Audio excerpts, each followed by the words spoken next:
Në zemër të qytetit të Lushnjës, një nga veprat më të dashura për qytetarët, por rikthehet në vëmendje pas dekadash harrese. Skulptura e njohur Djali mbi Buallic, e krijuar nga mjeshtri i skulpturës Maksim Bushi në vitin 1983, ka nisur të restaurohet fal një nisme të Bashkisë Lushnjë dhe Drejtorisë së Pasurisë Publike. E vendosur në Lulishte, kjo vepër është jo vetëm simbol artistik, por edhe pjesë e kujtesës kolektive të banorëve të Myzeqes.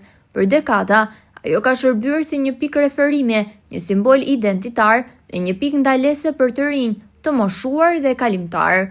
Skulptura që përshkruan një djalosh të vogël mbi kurrizin e një buallice, kafsha karakteristike e fushave të Myzeqes, ka qëndruar për vite me radhë në gjendje të degraduar.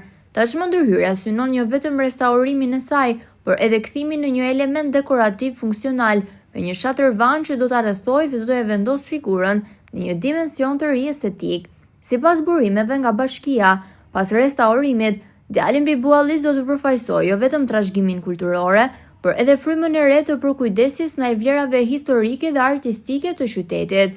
Buallica dhe djaloshi mbi të gdhendur në bronz, nuk janë thjesht një vepër arti, janë fryma e Myzeqes, balta, uji, jeta bujësore dhe krenaria e një qyteti që po rifiton hijeshinë e dikurshme.